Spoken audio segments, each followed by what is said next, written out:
Fala pessoal, tudo bem?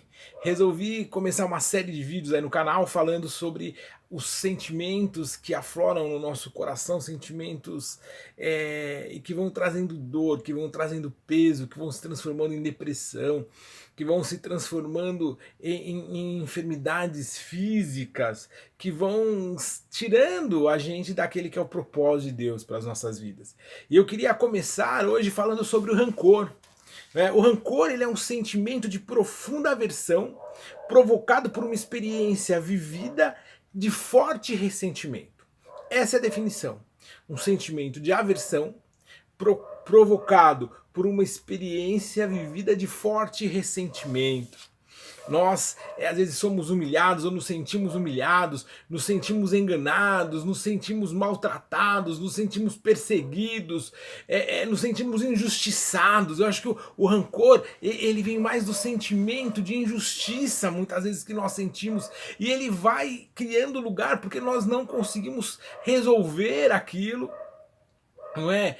De forma rápida, e ele, como um bolorzinho, um pedaço de pão que vai crescendo e toma todo o pão, ele vai crescendo no nosso coração também, crescendo na nossa alma, e ele vai nos tornando amargurados, nos tornando tristes, nos tornando pessoas rancorosas.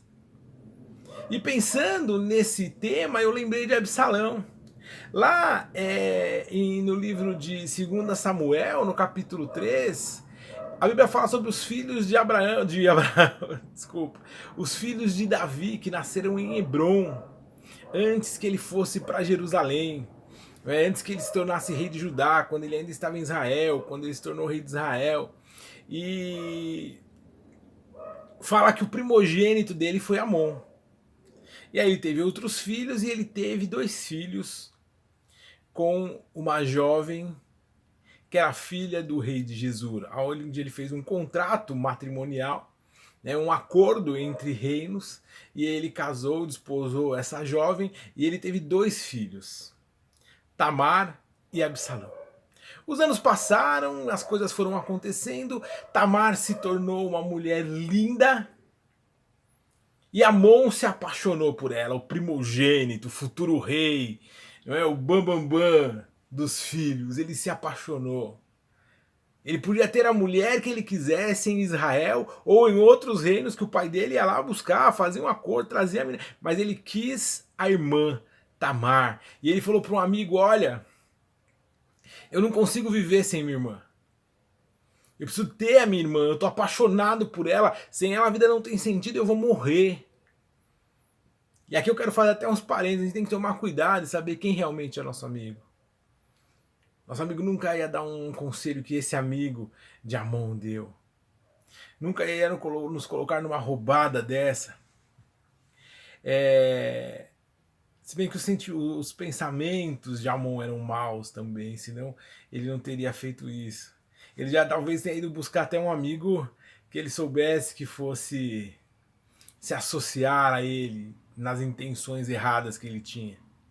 E aí esse amigo aconselha ele se fingir de doente e pedir pro pai dele que Tamar vá até a casa dele preparar comida e dar na boca dele lá para ele comer, para ele poder levantar da cama, dizendo que talvez o carinho da irmã pudesse fortalecê-lo. E o pai faz isso por ele.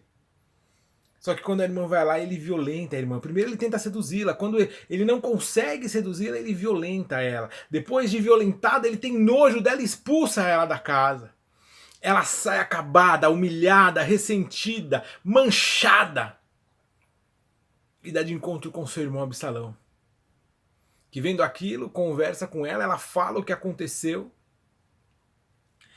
E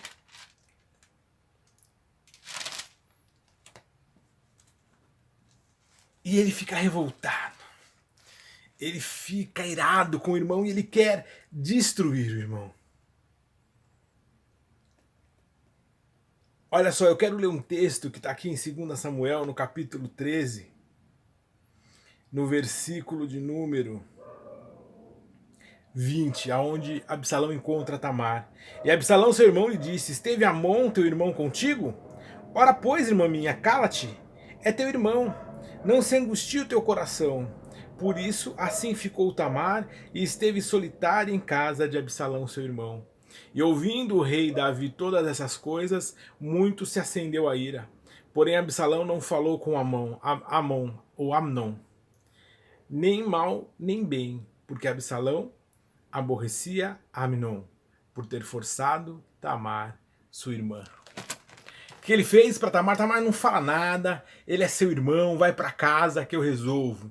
Mas ele também não resolveu nada. Davi ficou sabendo da história, assim, se estraçalhou por dentro, se entristeceu, mas a Bíblia não fala se ele puniu Amnon ou não. Parece que um silêncio mortal pairou sobre Jerusalém durante 2 anos. Nada se falou. Pegaram aquela sujeira e tamparam com cal. Tudo se aquietou. 2 anos depois, Absalão ele vai fazer uma festa porque ele está tosqueando as ovelhas. E ele pede para que o pai vá na festa. O pai fala que não pode. Mas ele fala, deixa que meu irmão vá então. E aí ele deixou. Talvez ele falou, poxa, agora os caras vão se acertar, né? Os irmãos agora eu acho que vão se acertar. Mas nada. Absalão espera que ele fica bêbado e manda seus homens que matem Amnon. Primeiro chega a notícia para Davi que todos os filhos haviam morrido. Davi se desespera, mas o irmão de Davi chega e fala, olha, meu irmão, não fica assim. Não foram todos os seus filhos, só Amnon foi morto por Absalão. Davi rasga suas vestes, Davi chora angustiado, Absalão foge e vai para Gesura, onde o tio é rei nesse momento e fica lá por 3 anos. Silêncio. Joabe, comandante de Davi, convence Davi a trazer novamente para Jerusalém Absalão. E Absalão começa a arquitetar um plano. Primeiro ele fica 2 anos sem falar com Davi. Consegue que Davi o receba.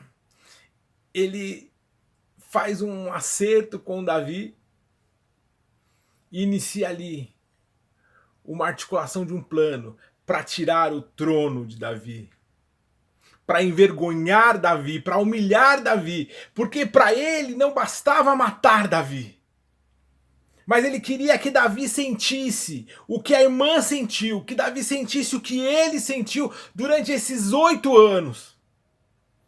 E ele consegue, porque Davi não quer se levantar contra ele, então Davi foge e ele começa a reinar sobre Israel. E ele cria barracas do lado de fora do castelo abertas, e ele leva as mulheres de Davi para lá e ele tem relação sexual com elas na frente do povo todo. E a família começa a se destruir totalmente. Joabe, o capitão de Davi, levanta uma batalha contra Absalão. E Absalão, no meio da batalha, ele se enrosca e ele acaba morrendo enforcado num galho de árvore.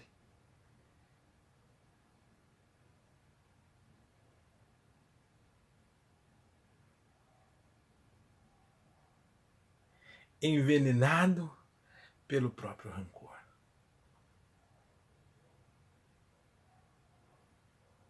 E o que nós devemos fazer para que esse rancor, o ressentimento, para que essa enfermidade da alma, ela não tome conta das nossas vidas? Primeira coisa, nós precisamos resolver as coisas quando elas acontecem. A palavra de Deus diz, basta para cada dia o seu próprio mal. E diz também, não deixe o sol se pôr sobre a sua ira. A palavra de Deus ela fala também que nós podemos até nos irar, mas que nós não deixemos essa ira virar pecado. Que é até o segundo tópico que eu vou tratar, mas que tem a ver com o primeiro. Você teve algum problema no seu dia? Resolva aquilo. Comece cada dia como se fosse o primeiro dia da sua vida. Deixe de lado a procrastinação. Lembra que a Bíblia diz que o Senhor nos coloca por cabeça e não por cauda? Então, em qualquer situação, o Senhor e o Espírito Santo, ele nos dá discernimento, ele nos dá sabedoria para que nós possamos nos colocar e nos impor naquela situação e termos o domínio sobre aquela situação. E aí nós podemos resolver aquilo. Isso vale para o casamento, isso vale para relacionamentos profissionais, isso vale para relacionamentos fraternais, para relacionamentos de amizade. Não deixe passar, limpe o seu dia, limpe a sua casa. Se nós vamos deixando para limpar a casa, vou limpar amanhã, vou limpar depois, a poeira ela vai dominando o ambiente. A sujeira ela vai se instalando. Então nós precisamos nos limpar todos os dias. O que nós pudermos fazer para nos limparmos, nós devemos fazer. Não deixe para amanhã o que você pode fazer hoje. Basta cada dia o seu próprio mal. Não leve mal para o dia seguinte. Mate ele no ninho. Amém? Segunda coisa, não deixe nunca o ódio tomar conta da tua vida. Irai-vos, mas não pequeis, eu já falei. A gente pode até ficar irado, nervoso, bravo, mas resolva a situação. Deixe que o amor domine. Ama o teu próximo como a ti mesmo. Você é a base para amar os outros. Sinta, você está sentindo uma dor, tente sentir a dor do outro. Tente resolver aquilo. Não deixe que o ódio domine. Deixe ser dominado pelo amor. Lembre-se que Cristo, por amor, ele morreu pela sua vida.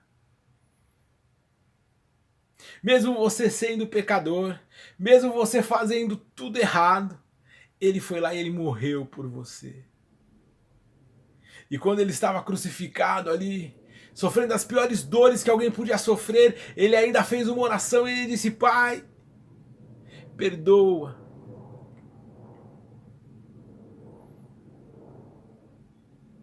E esse é o terceiro ponto que eu quero falar, o perdão. O perdão é um exercício.